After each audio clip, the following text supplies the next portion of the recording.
The notary's pen scratched across the paper like a knife carving into bone, sealing the fate of the only home I'd ever truly called my own.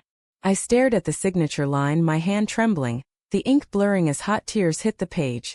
Tears for the crumbling villa in the hills of Extremadura, for the father who'd built it brick by dusty brick, and for the girl who'd once promised we'd fix it up together, only to vanish like smoke from a dying fire. Then the door burst open and there she was. Elena, my ghost, my heartbreak, striding in with that same fierce grace, her voice shattering the room like thunder. Nicole, don't sign. Please, I'm back and I can explain everything. I shoved the notary's hand away, the contract crumpling under my palm as if it could erase the last 8 years of silence. Elena's eyes, those deep brown pools that had once drowned me in love, now locked onto mine with a desperation that clawed at the walls I'd built around my heart. Explain. I spat, my voice raw, echoing off the stone walls of the notary's office in Badajoz. You left me here, Elena. You left us. And now you waltz back in like you own the place, like you own me. The notary cleared his throat awkwardly, muttering something about rescheduling, but I barely heard him over the roar in my ears, the flood of memories crashing in. Lazy afternoons sketching blueprints on the villa's terrace, her laughter mingling with the cicadas, the way her fingers traced the curve of my jaw under starlit skies. Betrayal tasted like bile, sharp and unrelenting, but beneath it, that treacherous spark flickered. God help me, I still wanted to believe her. She stepped closer, the scent of jasmine and sea salt clinging to her like a second skin, a remnant of the Andalusian winds that had carried her away. I never stopped loving you, Nick. I ran because I was scared of what we had, of how it consumed me. But I've changed. Let me prove it. Her hand hovered near mine, not quite touching, and in that suspended moment, the world narrowed to the space between us. The broke architect and the wanderer who'd shattered her world. I wanted to slap her, to kiss her, to scream until the hills echoed back our unfinished story. Instead I whispered, too late, and stormed out into the relentless Spanish sun, the unsigned papers burning a hole in my pocket like a promise unkept. The drive back to the villa was a blur of ochre fields and jagged sierras, the kind of landscape that had always felt like an extension of my father's stubborn soul, unyielding, beautiful in its brokenness. Extremadura wasn't the postcard Spain of flamenco and fiestas. It was the raw underbelly, all parched earth and forgotten olive groves, where dreams went to wither under the weight of reality.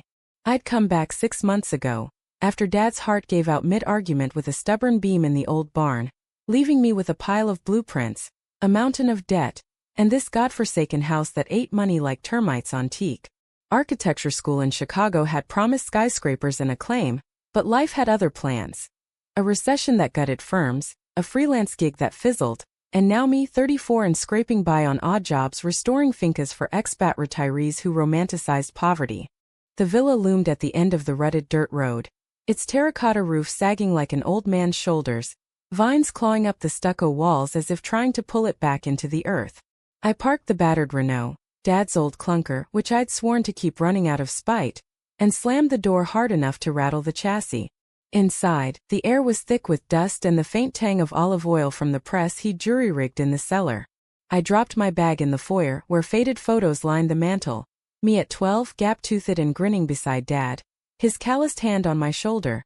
Elena and me at 26, arms wrapped around each other on the beach in Huelva, her head thrown back in laughter, the sun gilding her curls like a halo. I snatched that one down, shoving it into a drawer before the ache could settle too deep. My phone buzzed. A text from Javier, the realtor who'd been hounding me all week. Papers ready? Buyers from Madrid are eager. Close this week? I typed back a curt soon, then tossed the phone onto the scarred oak table. Selling felt like amputating a limb. This place was Dad's legacy, the dream he'd chased after Mom bailed for a life in Barcelona, chasing opera dreams that never quite hit the high notes. He'd built it with his own hands, importing American lumber for the beams because that's how they do it right, kiddo, solid like us. And I'd studied architecture to honor that, sketching expansions in my notebooks, envisioning a ecolodge that blended Spanish hacienda with Midwestern prairie charm. Elena had been my muse then, her sketches wilder than mine, full of curved terraces and hidden gardens where we'd steal kisses away from prying eyes. God, Elena. Just thinking her name conjured the phantom press of her lips, soft and insistent, against mine in the moonlit courtyard. We'd met in Sevilla during my junior year abroad, me, the awkward exchange student from Illinois with ink-stained fingers and a chip on my shoulder about fitting in. Her, the fiery local artist, 25 to my 22, with a laugh that could coax blooms from barren soil. She was all passion and paradox. Devout Catholic family on one side, underground queer poetry slams on the other. Our first kiss happened under a jacaranda tree in the Alcazar, purple blossoms raining down like confetti from the gods, and from there it was a whirlwind, weekends in the Sierras, her teaching me to paint with abandon, me showing her blueprints for a future we'd build together. "We'll fix your dad's place," she'd say, tracing the lines of my collarbone. "Make it ours. A haven for misfits like us."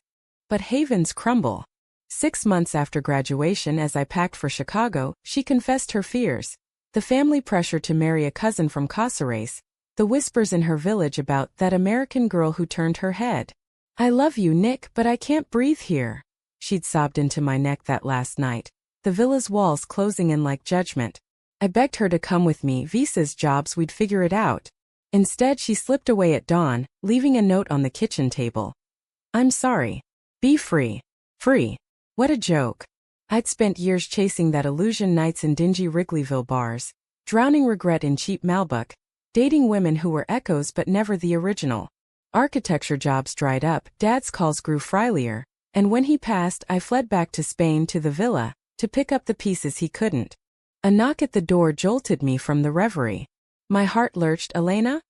But it was just Maria, the neighbor from the finca down the road, her arms laden with a basket of figs and manchego. "Nicole, mihija, you look like death warmed over. Eat."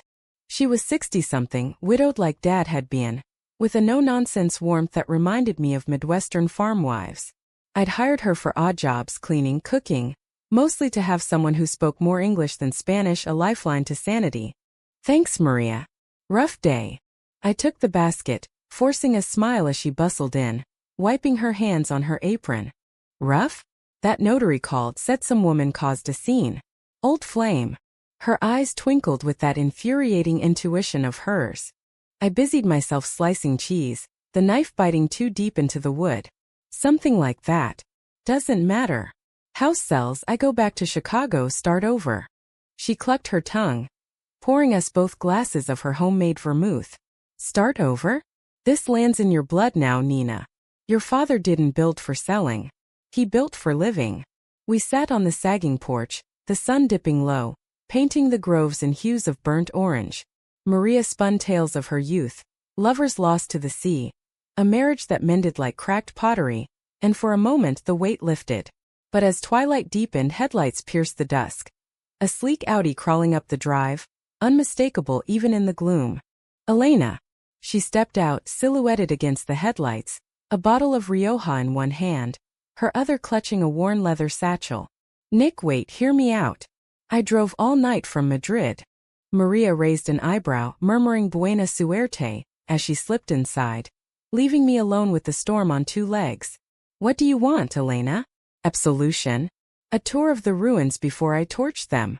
She approached slowly, like taming a wild horse, setting the wine on the balustrade. "I want to help. I saw the listing online. Javier's a mutual friend. This place. It's us. Our dreams. Let me buy it from you. Or invest. Anything." Laughter bubbled up, bitter as bile. "Invest? You, the artist who couldn't commit to a canvas size? You left, Elena. You chose fear over us." Her face crumpled, shadows carving hollows under her eyes. I was 26, terrified of my family's wrath. They disowned my uncle for being gay, sent him to live in Portugal like a leper. I thought running would save you from that pain. But it destroyed me. I wandered Berlin, New York, painting murals about lost loves, but none of it filled the hole you left. She reached into her satchel, pulling out a sketchbook, pages yellowed with age. Our villa reimagined. Soaring glass atriums blending with adobe arches, gardens bursting with wildflowers, a studio for her, an office for me. I never stopped dreaming of this. Of you. I flipped through the pages, each line a stab. Terraces where we'd danced, a bedroom with a view of the Sierra where we'd whispered futures. Pretty pictures don't pay bills. Or heal hearts. Then let me try. Her voice broke and she stepped closer, the air between us humming with unfinished electricity. 1 week, Nick. Let me stay, help fix it up. If you still want to sell after, I won't stop you. But give me, a chance to make it right. The Rioja gleamed like blood in the fading light, a temptation wrapped in thorns. Fool that I was, I nodded. 1 week. But if you run again, Elena, take the house with you. Burn it for all I care. As she smiled, that tentative, heartbreaking curve of her lips, the first stars pricked the sky, and I wondered if redemption came in olive branches or just more splinters. Dawn broke over the villa like a reluctant apology, gilding the cracked tiles and coaxing dew from the overgrown bougainvillea. I hadn't slept, replaying Elena's words in the dark. The sketchbook splayed open on my chest like a talisman or a curse. By the time her soft footsteps creaked on the stairs, she'd claimed the guest room without asking. I was already in the kitchen, coffee brewing strong and black, the way Dad liked it, with a splash of condensed milk that stuck to the roof of your mouth. Morning, she said, tentative as a fawn, her hair tousled from sleep, wearing one of my old flannel shirts that hung loose on her frame. It smelled like her now, jasmine laced with the faint earthiness of the groves. And that simple fact twisted something deep in my gut. Coffee. I slid a mug across the counter, avoiding her eyes. Practicality was my armor. We'd agreed to work, not wallow. She nodded, wrapping her hands around the warmth. Thanks. So where do we start? The roof. That east wing looks ready to collapse. I snorted, pulling on my work gloves. Roof's priority 1. Leaks like a sieve.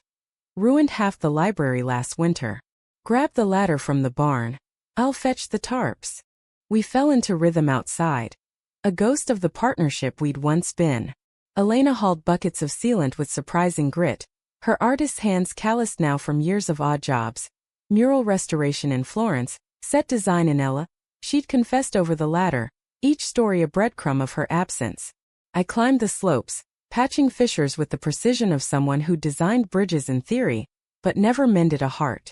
The sun climbed high, baking the air until sweat traced paths down our spines, and in the lulls conversation trickled out, halting at first, then freer like wine loosening tongues. You remember that storm in '09? She asked, passing up a hammer, her voice light but laced with nostalgia.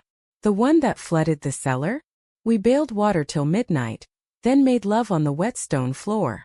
Heat flushed my cheeks, not from the sun. I remember the bailing. The rest faded.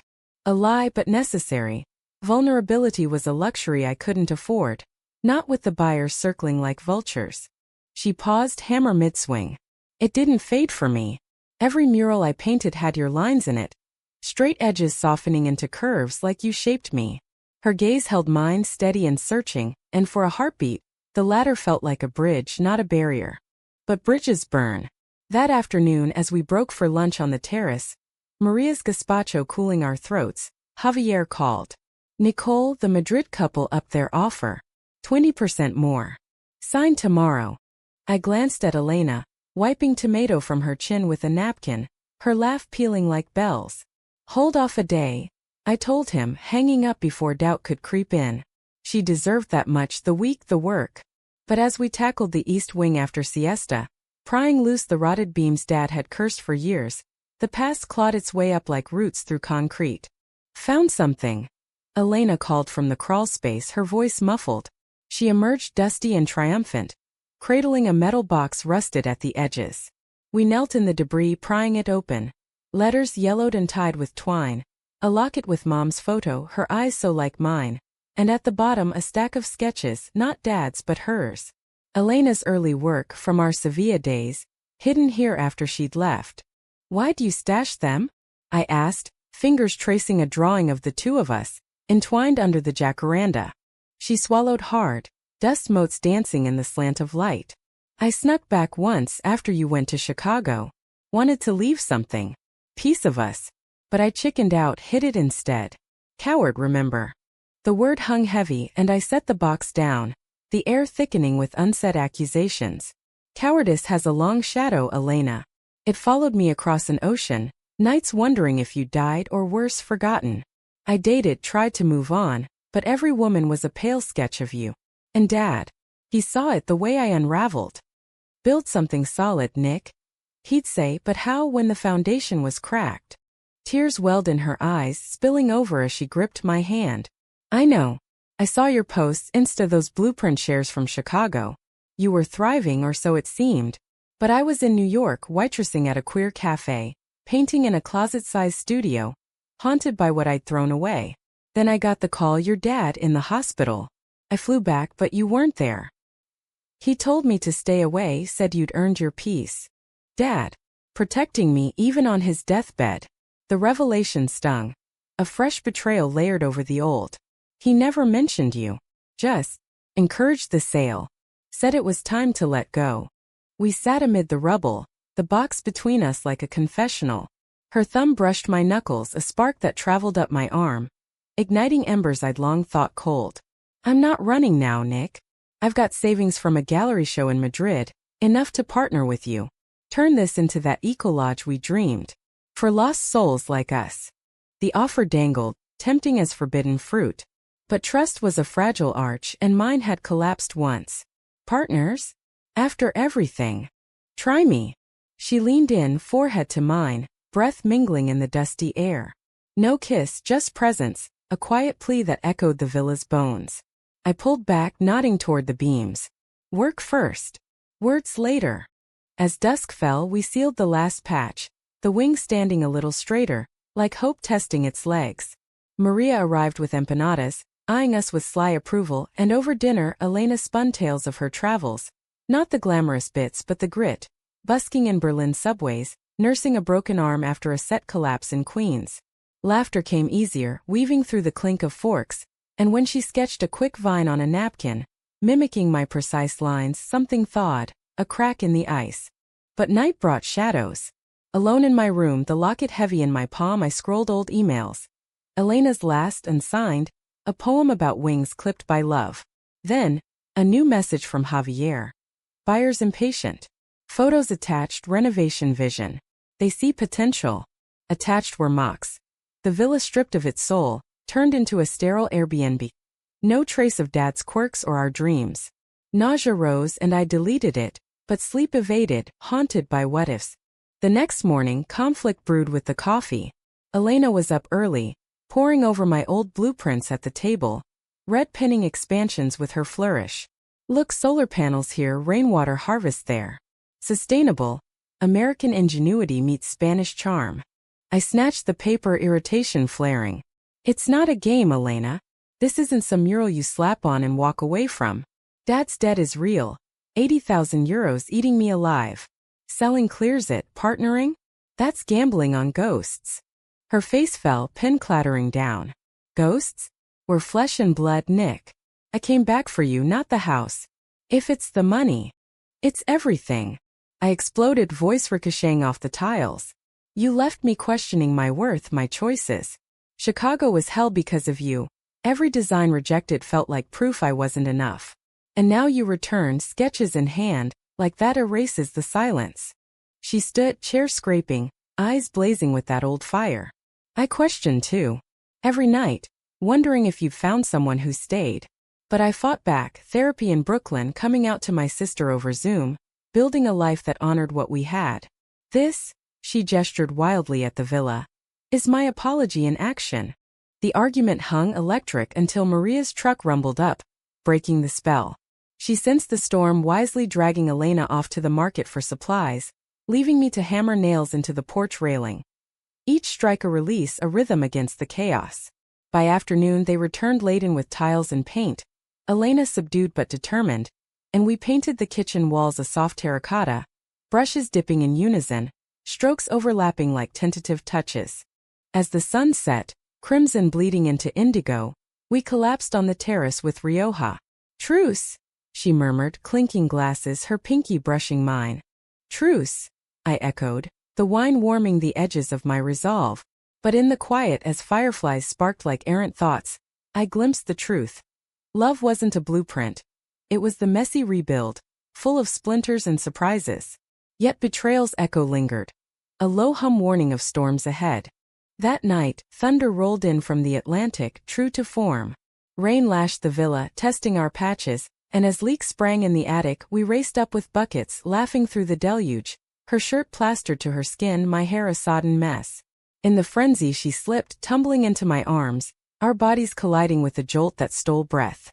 Time suspended. Water streaming down our faces, her gaze locking on my lips, the air charged with rain and regret. "Don't," I whispered, even as my hand steadied her waist.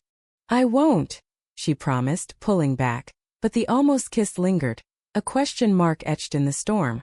The third day dawned muggy, the air heavy with petrichor and unspoken tension, the villa humming like a tuning fork struck too hard.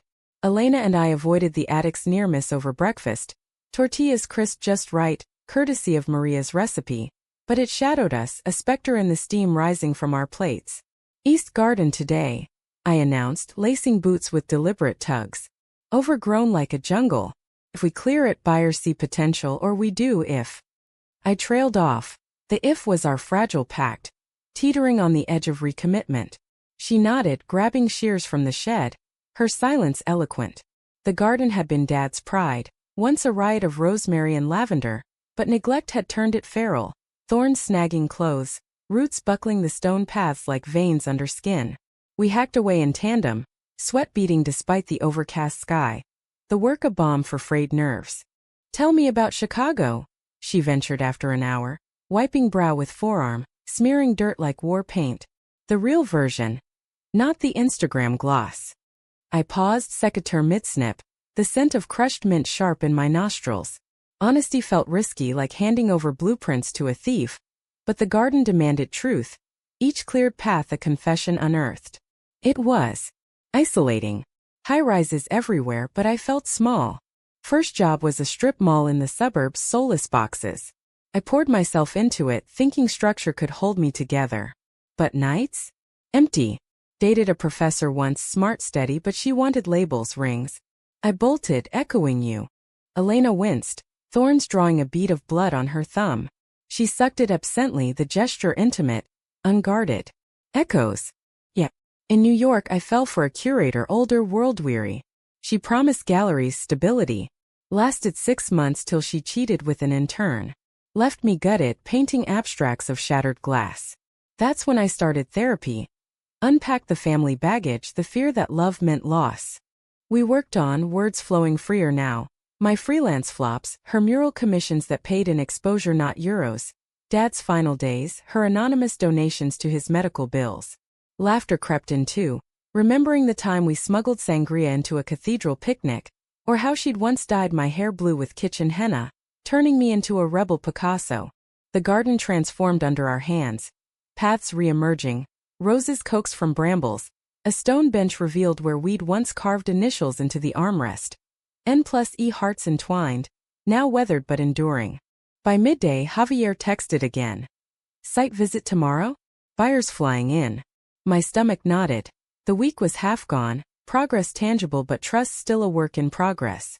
I showed Elena the message, her face clouding like the horizon. "We could counter," she said, sketching a quick garden plan on scrap paper. Eco-retreat vibe, yoga decks, artist residencies. I'd fund the startup. Got a contact at a green investor fund in Barcelona. The offer tempted, a lifeline to the dream, but doubt gnawed. Was this redemption or reinvention? And if it fails? I'm all in, debts, heart, everything. Then we fail together. Her eyes held mine, steady as the Sierras, and in that gaze, I saw the girl who'd chosen art over convention, the woman who'd crossed oceans to return. We broke for lunch under the arbor, figs bursting sweet on our tongues, and as bees droned lazily, she reached across the table, lacing fingers with mine. No words, just connection, a bridge of skin and sinew, mending what words couldn't. Afternoon brought Maria with reinforcements. Her nephew Tomas, a burly mechanic with a crush on Elena that she deflected with sisterly charm. Together we tackled the irrigation ditch, clogged with years of silt, water trickling back to life as we dug. Tomas flirted harmlessly, regaling us with tales of village fiestas, but Elena's attention stayed on me. Passing tools with a brush of knuckles, a shared glance over the mud that spoke volumes. Jealousy flickered, absurd and human, reminding me how deeply she burrowed under my skin. As shadows lengthened, Tomas departed with a wink, and Maria pulled me aside in the kitchen, her hands flour-dusted from kneading dough. "That one's a keeper, Nicole. As like she sees your soul. Don't let ghosts chase her off. Ghosts are us, Maria. We're the haunting. But her words lingered as Elena and I washed up, elbows bumping in the sink, domesticity wrapping around us like a shawl. Dinner was paella on the terrace, saffron threads glowing in candlelight, and over wine stories deepened. Her coming out to her mother via letter, the reply a curt pray for guidance. My first pride in Chicago, marching with a sign reading build love, not walls, feeling seen for the first time since her vulnerability bred closeness, and as stars wheeled overhead, she confessed the real reason for her return. Not just the listing but a dream she'd nursed. A foundation for queer artists in rural Spain, starting here. Your villa as anchor. Safe space for stories like ours. My heart swelled, the vision aligning with my ecolodge sketches like puzzle pieces slotting home. We could do that. Together. Her smile was sunrise and she leaned in, lips brushing my temple, chaste, affirming. Together. But betrayal's shadow loomed eternal. That night, insomnia drove me to the study, rifling Dad's old desk for financials. Tucked in a ledger. A bank statement, transfers from an anonymous account, Elena's, I realized with a jolt, covering his treatments. Gratitude warred with resentment. She'd cared from afar but never shown her face. A deeper dig unearthed emails, Dad to her. She's healing, Elena. Don't stir the pot. Stir? I want to mend it. Their secret correspondence, a parallel narrative I'd been blind to. Dawn found me on the porch, ledger in lap, when Elena emerged, coffee in hand. Nick? What's wrong? I thrust the papers at her. You and Dad conspiring behind my back. He told you to stay away, but you played guardian angel from the shadows. Her face paled, crumbling under the accusation. I couldn't not help. He reached out after I sent the first check, said you were struggling but strong. We agreed, no contact, just support. I thought it was mercy. Mercy. Fury ignited, hot and holy. It was control. Keeping me in the dark like I was too fragile for truth. You both decided my grief, my love. No. She dropped to her knees, gripping the ledger's edge. It was love, Nick. Twisted maybe but real. I stayed away to honor him, to give you space. But seeing the house listed? It broke me. I couldn't lose you twice. Tears streamed, mine and hers mingling on the stone. The argument a catharsis long overdue. I pulled her up, arms around her shaking frame, the embrace fierce, forgiving. No more secrets. If we're doing this, us the villa, it's all cards on the table. All cards, she vowed, forehead to mine, the dawn light forgiving our fractures. Yet climax brewed, inevitable as a sirocco. Midday brought Javier in person, slick in his linen suit, touring the progress with appraising nods. Impressive. But buyers arrived tomorrow, final offer on table. Elena hovered, sketching feverishly, pitching her vision, but Javier's eyes were dollars, not dreams. As he left, clouds gathered, mirroring the storm inside. We need a plan, Elena urged, spreading maps on the table. Investor pitch tomorrow before they sign. Desperation clawed. The week waned, choices crystallizing. Night fell with resolve. We'd fight for the villa, for us. But in the witching hour my phone lit. An email from the Madrid buyer's lawyer. Contract amendments attached. Possession immediate. Attached. A demolition clause erasing Dad's legacy for condos. Panic surged, betrayal anew. Not from Elena but fate. I woke her, papers trembling in hand. They're gutting it. Everything. Her arms enveloped me, steel and silk. Then we stopped them. Together. The fourth day crackled with urgency, the air electric as a wire stripped bare. The villa our battlefield and sanctuary. Elena and I rose before the roosters, fueled by black coffee and a shared ferocity, poring over her pitch deck by lantern light, slides blending my structural renders with her artistic flourishes. The villa reborn as Casa Arcoiris, a queer haven in the hills, solar-powered suites nestled in groves, workshops for painters and poets fleeing urban grind. Sustainable revenue, she argued. Highlighter capping her enthusiasm. Grants from EU funds, partnerships with Barcelona collectives. It's viable, Nick. Viable. The word anchored me as we prepped. Calls to her investor contact. Emails to local council for zoning nods. Even roping in Maria for testimonials on rural queer life. By noon, Tomas arrived unbidden. Wrench in hand, vowing to fix the generator for the cause.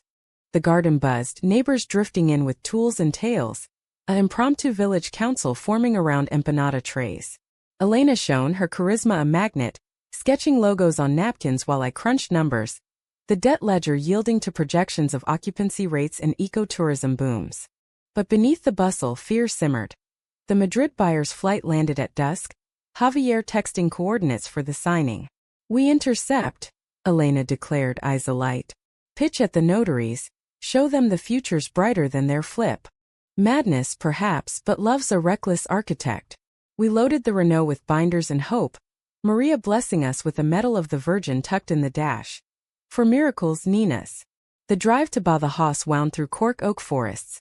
Radio humming Joan Baez covers in Spanish, Elena's hand on my thigh a steady pulse. "Whatever happens," she murmured, "I'm all in. With you." The notary's office loomed, sedate under sycamores, but inside tension coiled like a spring. The buyers, a polished couple in their 40s, him in a blazer, her with a tablet of comps, sat with Javier, papers arrayed like a guillotine. We burst in, disheveled but determined, Elena launching into the pitch with theatrical grace.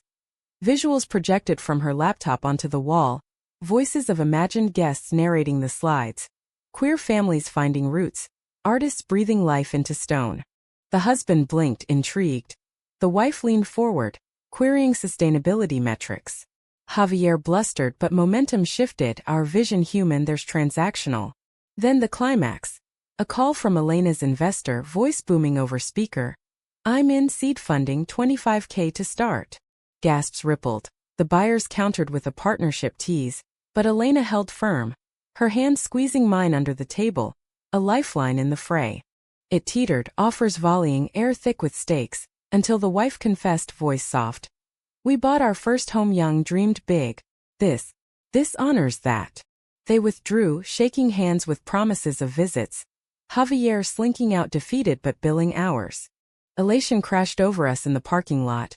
Rain spattered and raw. Elena pulling me into a hug that blurred friend and more. "We did it," she breathed, lips grazing my ear. "Not yet." But as we drove back, Sierras silhouetted against clearing skies, victory settled, a foundation poured. Homecoming was fiesta. Maria's feast under strings of lights, paella vats, guitars strumming, neighbors toasting Casa Arcoiris. Elena danced with Tomas, then me, our steps clumsy but true, bodies remembering rhythms lost to time. Whispers circled, village eyes on us, but kinder now, the wind carrying approval. Later on the terrace, stars a canopy, we sat with Rioja, the ledger balanced in metaphor if not euros. "I owe you," I said, vulnerability a quiet tide. "You owe yourself." Her fingers traced my palm, mapping lines like blueprints. For building despite the breaks. For letting me return. Betrayal's scar ached, a reminder, but healing's light softened it. And you for coming back. For proving love's not a one-way street. She leaned in, kiss tentative, lips meeting soft, a question answered yes. No rush, just depth, the world fading to the press of her, the villa's hum approval.